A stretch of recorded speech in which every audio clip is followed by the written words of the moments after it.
크립토 플러스 2부 시작합니다. 네, 저희 김재윤 슈퍼블록 대표님 모셨습니다. 안녕하세요. 네, 반갑습니다. 네, 저는 슈퍼블록이라는 회사를 대표를 맡고 있는 김재윤이라고 합니다. 그리고 동시에 다나핀테크라는 회사에서 이제 CSO 역할도 맡고 있습니다. 오버 프로토콜이라고 하는 메인넷을 지금 만들어서 운영을 하고 있고요.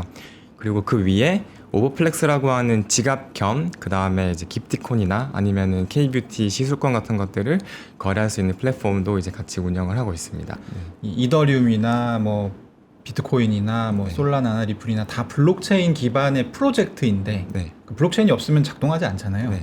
근데 이 블록체인 메인넷을 만들어주는 역할을 하는 회사라고 보면 되네요.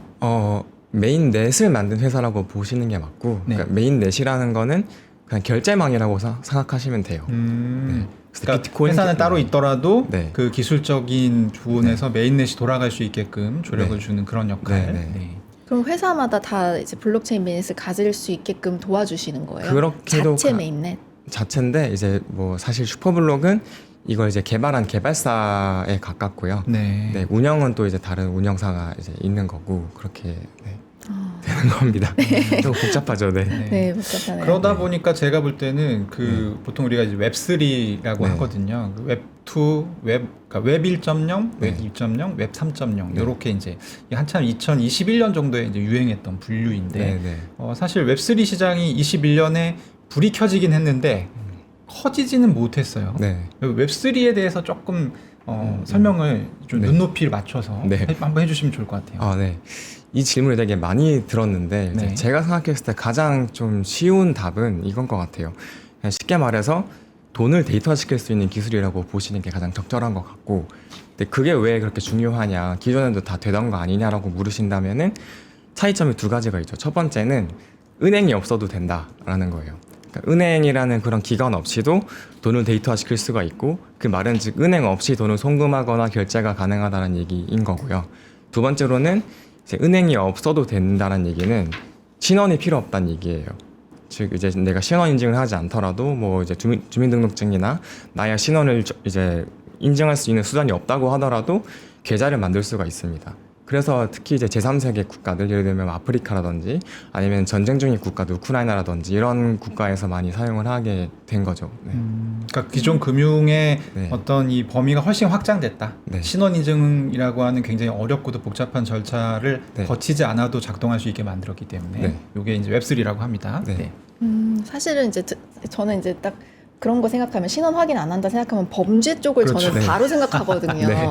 그렇죠. 네, 근데 네. 듣다 보니까 뭐 예를 들어 그런 제3국에서는 네. 사실 갖고 싶어도 갖지 못하는 이런 신분증이라는 게 있을 수 네. 있으니까 이제 그런 경우에는 굉장히 용이하게 쓰이겠네요. 그렇죠. 실제로 오버 프로토콜의 유저의 대부분이 아프리카 사람이에요. 그러니까 아프리카 중에서도 나이지리아 사람이거든요. 그러니까 나이지리아 저도 이제 평소에는 들어보긴 했지 어디 있는 국가인지도 잘 몰랐는데 알아보니까 인구가 이제 2억 4천만 명 정도 되더라고요. 되게 큰 국가고 맞네요. 네, 아프리카에서 엄청 이제 큰 국가인데 신원 파악이 제대로 안 됩니다. 거기서 신원 인증을 하려면은 저도 이제 들은 얘기지만 그냥 동사무소 같은 데 가면은 종이를 이렇게 써준대요. 너 이 오. 마을 주민이다라고 이제 그 종이를 가지고 이제 거기 은행도 없으니까 이제 크립토 거래소에 인증을 하려고 하면은 이건 제대로 된 인증 수단이 아니다라고 해서 거부당하고, 그래서 이제 그 계좌가 없다 보니까 디지털 거래를 잘 못하는 상황에 놓여 있었고, 근데 이제 블록체인이 등장하니까 이걸로 이제 그런 거래를 하게 된 거죠. 아, 그런 분들은 사실 그냥 간단한 계약 맺기도 되게 어려웠겠네요, 예전에는. 그렇죠. 네. 돈을 들고 이제 이동해야 되니까. 네. 네.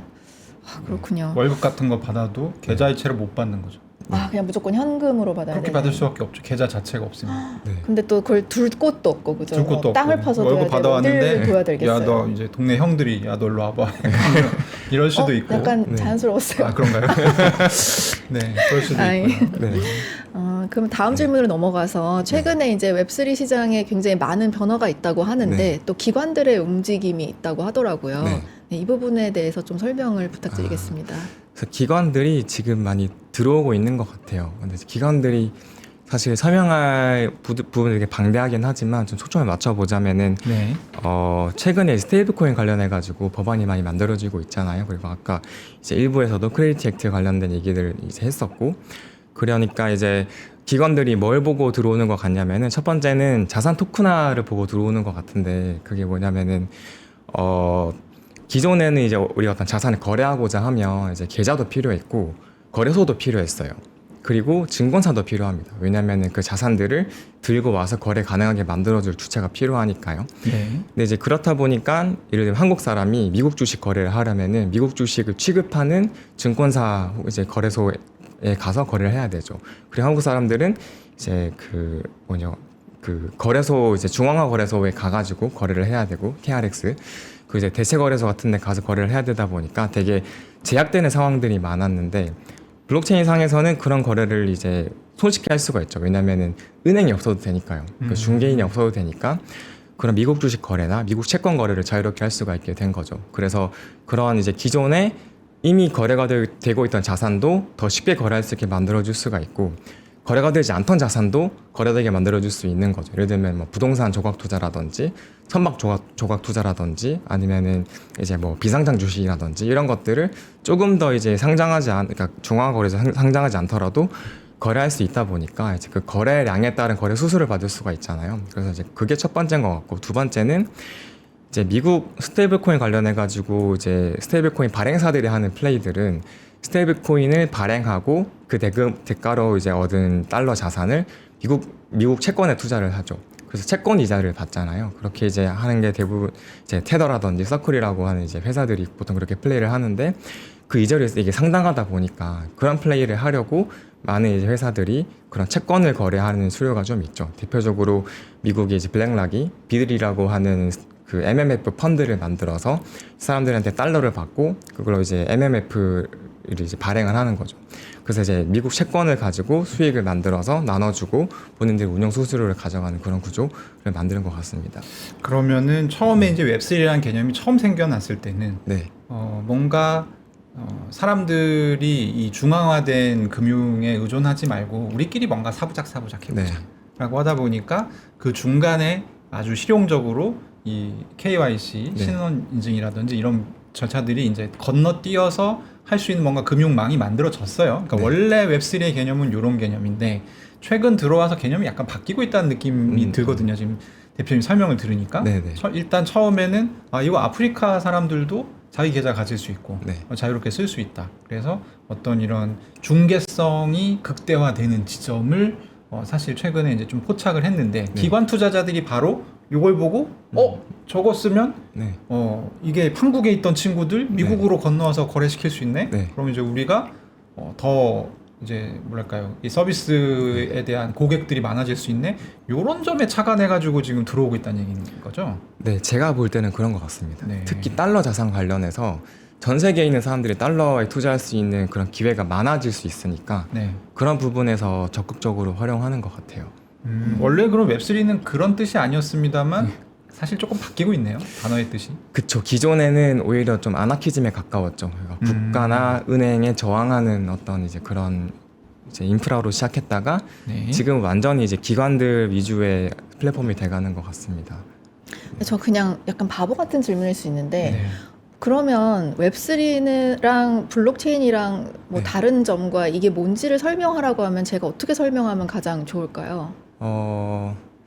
블록체인은 그 아까 말씀드린 대로 돈을 데이터화시키는 기술에 불과한 것 같아요. 그냥 이제 기술 그 자체고 돈을 데이터화시켜서 뭘 할 건지를 이제 생각을 할 때 그 부분에서 우리가 웹3라고 얘기를 많이 하는 것 같거든요. 왜냐하면 이제 보통 웹3라는 얘기는 투자자들이 많이 하는 얘기고 네. 이제 웹3에서 그러면은 어디에 투자를 할 것인가, 뭘 할 것인가라고 했을 때 기본적으로 이제 국가 간 송금 되게 편하게 할 수 있고 계좌 없어도 되고 그 신원이 없어도 되고 그 다음에 이제 어떤 자산이든 글로벌에 있는 블록체인 상에 이제 발행된 자산이면은 누구나 쉽게 거래할 수 있고 이 부분이 이제 웹3의 특징인 것 같아요. 근데 이제 블록체인 없이도 할 수 있냐라고 물어보시면은 네. 없이도 할 수 있죠. 사실은 그냥 열어주면은 가능한 부분들이죠. 근데 그 절차가 되게 복잡하고 그다음 기존 금융에서의 어떤 규제적인 부분들이 굉장히 이제 많고 복잡하다 보니까 이제 발전 속도가 느렸던 부분을 블록체인이 아예 그냥 밑바닥부터 이제 인프라를 만들면서 혁신을 가져온 부분이라고 보여집니다. 일단은 뭐 좀 이해가 됐습니다. 네. 스테이블 코인 관련해서 좀 여쭤보고 싶은데요. 안 그래도 뭐 저희도 여러 차례 얘기를 했고 미국에서도 스테이블 코인 관련해서 뭐 클라리티 액트에서 네. 기존 월가의 은행들이 우리 그거 통과되면 망한다. 네. 뭐 이런 얘기 하고 있고. 네. 근데 일선 투자자들 또 잘 디지털 자산 모르시는 분들은 저게 그렇게 치명적인 결과야? 네. 이런 생각 하실 수도 있을 것 같아요. 거기에 대해서 조금 어떤 네. 생각이신지 궁금합니다. 아, 네. 그게 이제 지니어스 액트 법안이 나오기 전에 네. 이제 테더라는 회사가 이제 테더라고 하는 달러에 패깅된 스테이블 코인을 발행을 했었고 국채를 굉장히 많이 들고 있죠. 그래서 그 국채에서 발생하는 이자가 되게 컸었고 그래서 그런 이제 수익을 보고 이제 서클이라는 회사도 이제 등장하기 시작했고 근데 이제 이들이 지금 쟁점이 뭐냐면은 그렇게 얻은 채권 이자를 가지고 유저에게 돌려주려고 했던 겁니다. 네. 근데 이제 그거를 막고 싶었던 게 은행이었고 그게 왜 막고 싶었냐고 하면은 기존에는 사람들이 돈을 이제 보관해 둘 때 은행에 보관을 하잖아요. 보통 예금을 해두고 조금 더 적극적인 투자자면은 뭐 CMA 계좌나 아니면은 뭐 이제 채권 투자나 이런 걸 했었는데 이제 블록체인 상에 이 돈이 그냥 파킹이 돼버리면은 은행에 돈이 들어가지 않을 수 있잖아요. 네. 서클이나 테더에 들어가 버릴 수가 있으니까 그래서 은행 입장에서 이걸 좀 막고 싶었던 거고 근데 이제 사람들 입장에서는 그럼 내가 달러 자산을 갖고 있는데 그냥 은행에 넣을 것인가 블록체인 상에 넣을 것인가 라고 했을 때 내 입장에서는 그냥 이자를 더 주는 곳에 넣는 게 더 좋잖아요. 그렇죠. 혹은 이제 더 빨리 이거를 나에게 처리해 주는 곳에 넣는 게 더 좋으니까 그래서 그 부분이 이제 지금 가장 쟁점인데 결국 이제 지니어스 액트와 클래리티 액트에서는 아마 방향이 스테이블 코인을 보유하는 것만으로는 이자를 주지 않는다라는 쪽으로 가는 것 같아요. 네. 네, 그래서 일단 1달락은 된 것 같은데 이제 아까 말씀드린 비들 같은 MMF 펀드, 즉 미국 채권에 투자해서 이제 그 채권 투자 펀드를 가지고 이제 제공하는 업체들 같은 경우에는 이게 결국 채권 이자잖아요. 그렇죠. 그럼 사람들이 결국에 USDC를 내가 가지고 있다가 비들 펀드에 투자를 하면은 미국 채권 투자를 한 거랑 마찬가지예요. 그럼 내가 이제 그 이자를 받을 수가 있게 되죠. 근데 이제 서클 같은 발행사 입장에서는 그 수익도 먹고 싶으니까 USYC라고 하는 이제 MMF 펀드를 출시를 했고 네. 그 USYC가 지금 비들 펀드보다 그 발행량이 이제 많이 커졌거든요. 늘어났죠. 네, 늘어났어요. 그래서 그런 식으로 이제 사람들은 투자를 하고 싶어 하고 그래서 이제 스테이블 코인이 그렇게 되면은 어떻게 될 것 같냐면은 그냥 한국에 있는 제 입장에서 네. 합리적 투자자라면은 한국의 이제 기준금리가 한 2점 몇 프로 되잖아요. 네. 미국의 기준금리가 아마 3점 몇 프로 되고 그다음 이제 MMF 펀드 혹은 RP의 이제 수익률을 보면은 연에 이제 한국은 한 2에서 3%, 미국은 한 3에서 4% 되니까 당연히 달러에 투자하는 게 맞지 않나? 그러니까 비들이나 USYC 투자가 더 합리적이잖아요. 그러니까 한국에서 돈을 대출해서 그 뭐 대출하던 혹은 뭐 내가 그냥 어떤- 갖고 있는 갖고 있는 걸 쓰든지 간에 네. 그래서 조달을 해서 네. 그거를 미국에다가 투자를 하면 네. 금리 자체가 1%포인트 이상 차이가 난다 이미. 네. 그래서 뭐 나중에는 좀 복잡한 이제 뭐 네. 환 해지라든지 이런 걸 해야 되겠습니다만 네. 어쨌든 차익을 그렇게 아비트레이지로 볼 수가 있다. 그렇기 때문에 네. 돈의 흐름이 그런 쪽으로 네. 좀 잡히게 될 가능성이 있다라는 말씀이신 것 같아요. 네. 그럼 말씀하신 대로 되게 되면 네. 달러 사고 원화 팔 거니까 네. 그러면 원화 가격이 더 떨어지는 거 그렇죠. 아니에요? 환율이 더 올라가겠죠. 네. 네. 지금 1,500원인데. 환율 이미 너무 최고의 금액이 가 있는데 더 오르는 일이 있을까요? 저는 제가 업계에 있기는 하지만 네. 업계 입장을 대변하는 건 아니고는 그냥 네. 제 개인적인 생각으로는 그 당연한 흐름이잖아요. 물론 시장에는 합리적이지 않은 투자자가 더 많기 때문에 그렇게 흘러가지 않을 수도 있지만은 그냥 이제 정말 돈의 흐름만 본다면 그런 식으로 이제 가게 될 가능성이 크고 그게 사실 이제 트럼프가 원하는 미국 정부가 원하는 그림인 것 같기도 해요. 한국만 그런 게 아니라 전 세계에 있는 이제 모든 통화가 사실 그 기준금리를 따지면은 이제 미국보다 금리가 높은 국가도 많긴 하겠지만 누구나 이제 달러에 자산에 투자하고 싶어 하고 달러인데 미국 채권 이자까지 준대요.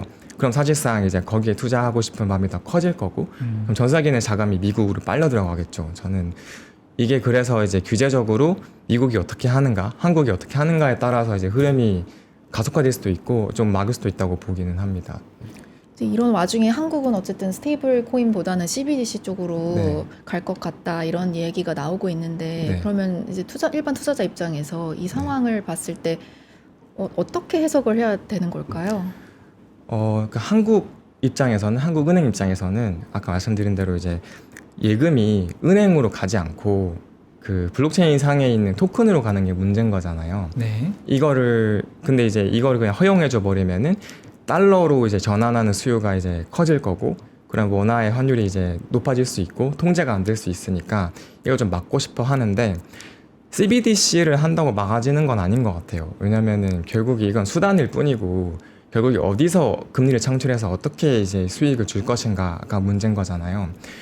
그래서 이제 CBDC를 했을 때 CBDC에서 발생하는 이자 소득이 미국 채권 금리보다 낮다면은 미국 채권으로 가겠죠. MMF 펀드로 가겠죠. 네. 그래서 CBDC로 막을 수 있는 건 아니고, 우리나라가 다만 이걸 막는 이제 방법은 그 외환 거래를 제한하는 방법으로 계속 막아왔잖아요. 네. 굉장히 네. 그렇죠. 지금까지는 사실 그걸로 거의 막았다고 해도 네. 과언이 아닌데. 네, 크립토에서는 항상 김치 프리미엄이라고 이제 외환 거래가 자유롭지 못하다 보니까 네. 이제 한국에서 비트코인 수요가 더 커지면은 이제 김프가 발생하고 그런 현상이 이제 계속 벌어지겠죠, 사실은. 네.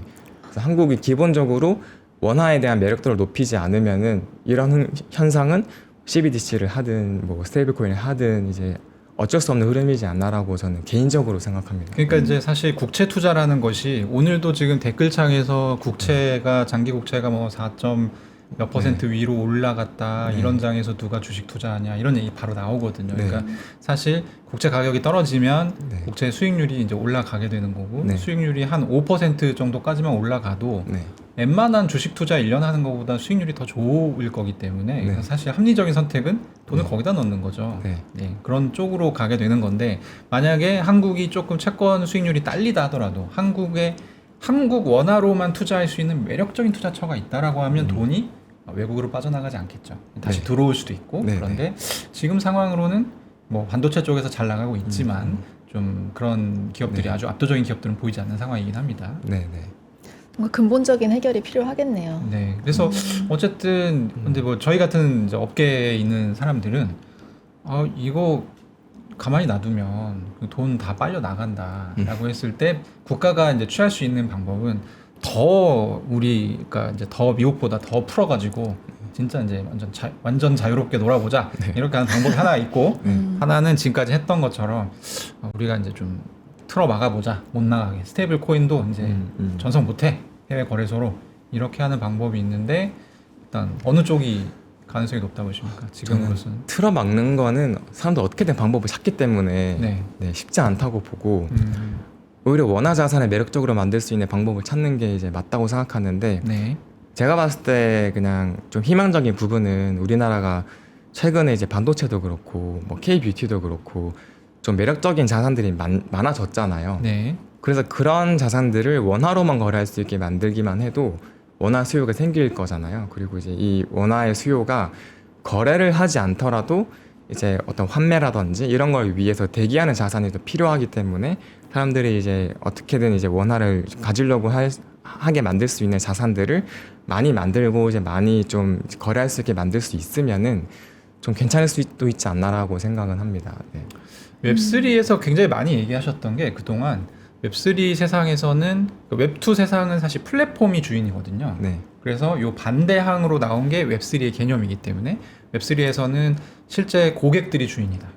그 고객들이 왕이고, 네. 마음에 안 들면 이 고객들이 다른 플랫폼으로 쉽게 떠나갈 수가 있기 때문에 사실상 굉장히 많은 것들이 바뀐다라고 얘기해 왔어요. 네. 근데 또 이 얘기는 사실 2021년, 23년 뭐 요 어간에 얘기가 많이 됐던 거고, 지금은 또 분위기 좀 달라졌을 것 같은데 네. 어떤 부분이 똑같고 어떤 부분은 달라졌나요?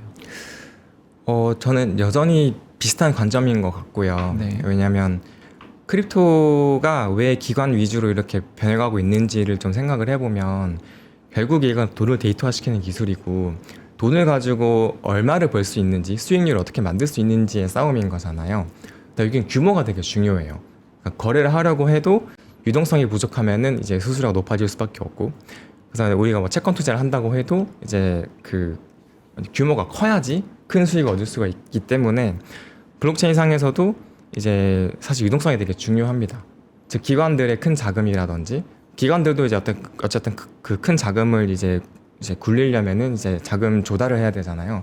그런 부분에서 사람들에게 돈을 이제 조달을 해야 되는 입장인데, 그래서 웹3 상에서 어떤 좋은 상품이나 어떤 이제 좋은 투자를 하려면은 규모가 중요하고 사람들이 이제 데리고 오려고 하는 이제 그런 전략들을 써야 되는데, 아까 말씀드리려다가 좀 말았던 부분이 뭐냐면은 크레디트 액트에서 이제 스테이블 코인의 이자를 못 주게 하잖아요. 네. 그래서 이제 나온 방법이 미국 채권 MMF를 토큰화시키는 방법이 이제 첫 번째 방법이고, 두 번째는 거래 플랫폼을 만드는 거예요.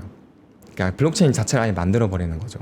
그래서 그 크레디트 액트에서는 이자를 못 주게 하니까, 근데 이걸 이자를 주려면 채권 투자를 해야 되고 증권을 만들어야 되는데, 내가 증권을 발행할 수 있는 입장은 아니라고 한다면은 플랫폼을 만들어서 이 플랫폼 상에서 거래를 하게 만들고 그 거래 수수료를 유저들에게 리워드를 나눠주는 거죠. 그게 두 번째 방법입니다. 그게 이제 코인베이스 같은 거래소가 하려고 하는 방법이고, 페이팔이라든지 이런 기존의 전통 스트라이프도 그렇고 그런 이제 기존의 핀테크 업체들이 하려고 하는 방법이에요.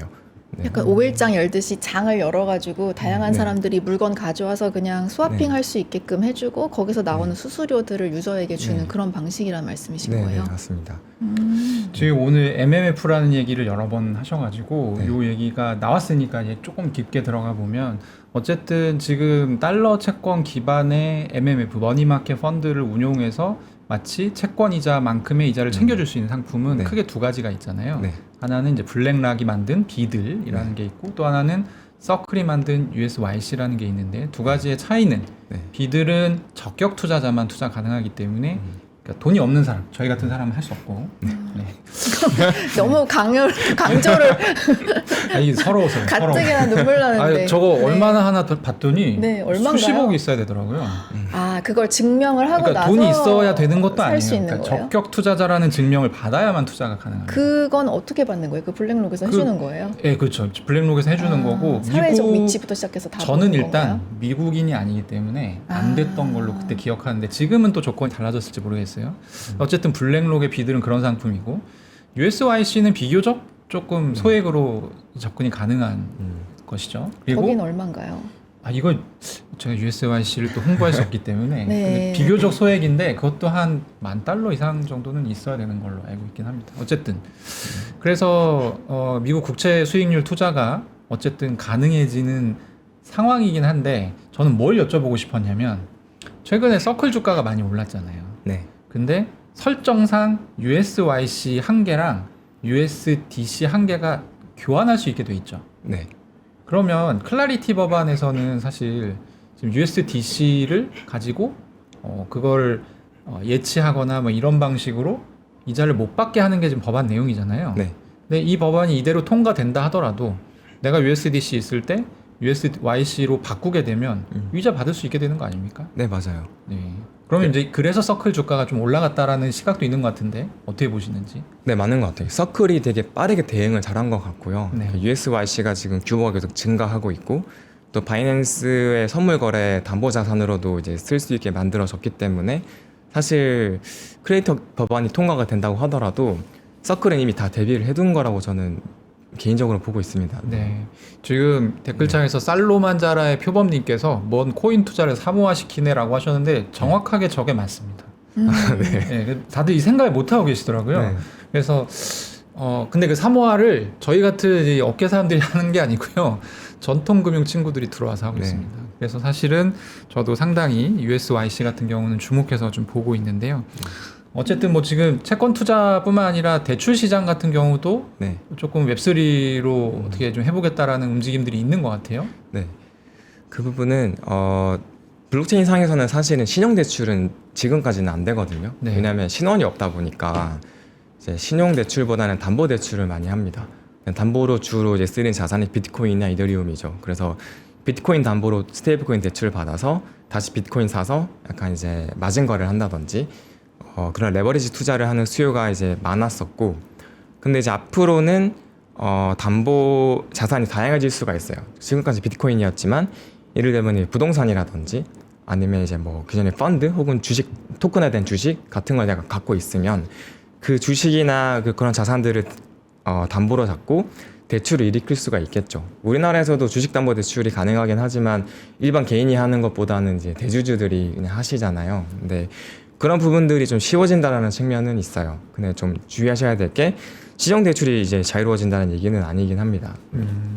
어쨌든 다른 형태의 대출이 좀 늘어날 수 있다. 네. 근데 저 개인적으로 그냥 궁금한 거 네. 아까 여쭤보려다 못 여쭤본 게 있어가지고 이제 뭐 이렇게 대출도 되고 뭐 다양한 금융 서비스들도 다 스테이블 네. 코인으로 할 수 있고 이제 이렇게 되면은 그러면 나중에는 뭐 은행에 굳이 갈 필요 없이 다양한 뭐 예금도 뭐 하고 송금도 하고 다 할 수 있게 되는 건데 이제 그런 와중에도 어쨌든 플랫폼을 쓰긴 써야 되잖아요. 네. 어떠한 플랫폼을. 근데 이제 이 웹3 기반이기 때문에 이 플랫폼에서 저 플랫폼으로 옮기기는 쉬운 그런 상황이 되는 걸까요?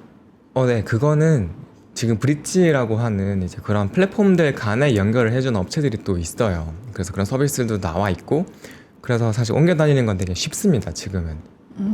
왜냐면 네. 지금은 이제 사실 어느 한 은행에 들어가면은 거기서 나오기가 쉽지가 않잖아요. 그렇죠. 네. 저도 이제 미국 유학 갈 때 거기 한 곳에 들어갔는데 그 뒤로 이제 못 나오고 있거든요. 아, 거기서 그 은행만 쓰는 거예요, 평생을. 개미족이네요. 네, 왜냐면 이게 옮겼다가 다시 열기도 쉽지 않고, 아, 예, 뭐 학생일 때야 그런 걸 기반으로 해서 열지만은 그러니까 이제 우리는 그 뒤로 바꾸기가 쉽지 않잖아요. 은행 같은 데서는 네. 이게 고객을 꼬실 때, 그러니까 뭐 이제 광고나 프로모션도 하지만 사실 어떤 뭐 김연아 씨를 모델로 쓴다든지 아니면 아이유 씨를 모델로 쓴다든지 이런 이미지의 느낌이 좀 있잖아요. 사실 들어가 보면 예금 이율은 다 똑같고, 그쵸. 그러니까 상품의 차별성은 거의 없는데 어떤 이미지라든지 그런 어떤 호감을 좀 하는 그런 류의 선택지를 많이 이제 소비자들이 강요당하는데, 사실 디파이 시장은 그게 아니라요.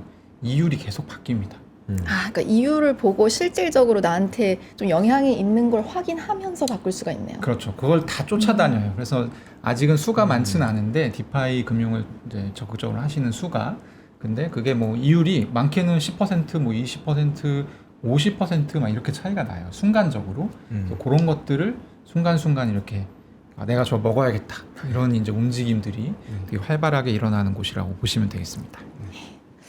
또 하나 여쭤보고 싶은 게 이제 또 실물 자산 토큰화잖아요. RWA 네. 그런 것들이 있는데 이제 부동산을 넘어서 주식까지 확장이 되고 있는데 그러면 기존 금융시장은 어떻게 바뀌게 되는 건지 이런 것도 좀 설명 부탁드립니다. 제일 큰 변화는 거래 시간이 이제 제한이 없다라는 점이죠. 왜냐면 블록체인은 24시간 이제 360일 돌아가는 플랫폼이고, 기존의 이제 증권 시장은 딱 개장 시간이 있었잖아요. 딱 그때만 거래할 수 있고, 그다음에 은행이 열려 있을 때만 환매가 가능하고 그랬었는데, 이제부터는 그게 전부 다 자동화돼서 이제 시간 제약 혹은 이제 어떤 지역의 제약 없이 거래가 가능해지는 게 가장 큰 거죠.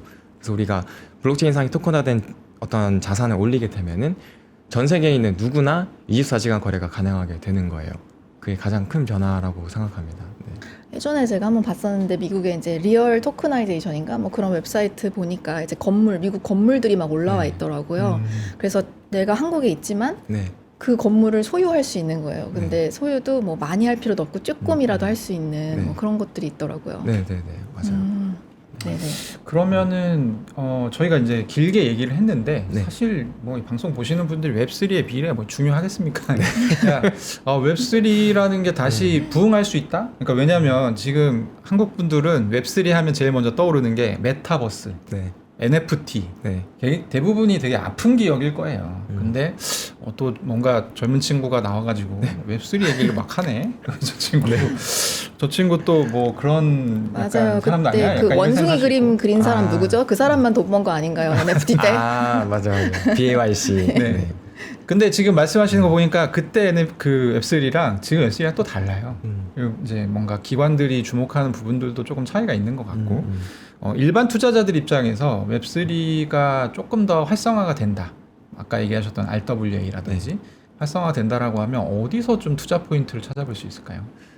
저는 일단 지금 크립토 투자를 열심히 하는 사람들 같은 경우에는 이미 아까 말씀드렸던 MMF 펀드 투자를 하고 있어요. 네. 그러니까 개인이 할 수가 있거든요. 그러니까 개인이 환매까지는 어려울 수도 있어도 2차 마켓에 나온 이제 그런 주식들은 거래를 할 수가 있어서 네. 그런 주식 거래를 그런 이제 MMF 펀드 거래를 해서 실제로 이제 미국 채권 수익에 준하는 이자를 얻고 있고, 그렇게 이제 보관을 하고 있다가 이제 결제를 이제 필요할 때마다 하는 식으로 투자를 하고 있죠. 네. 그래서 지금도 관심이 있으면은 뭐 예를 들면 RP 투자 같은 거 하시는 분들 있잖아요. 근데 보면은 해외 RP 같은 거 투자를 한다 하면은 제가 봤을 때는 MMF 투자를 그냥 블록체인 상에서 하는 게 더 낫다고는 생각합니다. 수익률 측면에서는. 여러 가지 비용, 관리 비용 맞아요. 이런 걸 감안했을 때. 네. 그런 걸 할 수 있는데 이제 아마 사람들이 원하시는 웹3라고 하면은 결국 이제 막 10배, 100배 가는 그런 코인? 약간 알트코인을 많이 생각하시잖아요. 네. 근데 기존에 메타버스 NFT도 마찬가지로 굉장히 그런 하이브를 이제 뭐 내가 그렇게 벌 수 있지 않을까라고 생각해서 이제 들어온 것 같은데 그런 부분들이 이제 정말 많이 사라질 것 같다는 생각이긴 해요. 네, 왜냐하면 더 이상 그런 재료가 먹히지 않을 때가 와서. 네. 네. 오늘 너무 좋은 말씀 감사드리고요. 마지막으로 시청자분들께 한마디 해주신다면 네. 한 말씀 한 말씀이요? 부탁드립니다. 네. 네. 뭔가 이제 이런 방송이 되게 오랜만이거든요. 왜냐면 제가 과거에는 되게 영상을 많이 찍다가 좀 이제 일도 바빠지고 해가지고 이런 걸 많이 안 했었는데 불러주셔가지고 너무 좋은 기회에 이런 말들 할 수 있어서 너무 좋았습니다. 네. 감사합니다. 감사합니다. 다음에 또 뵙겠습니다. 네, 네, 고맙습니다. 네, 고맙습니다. 감사합니다.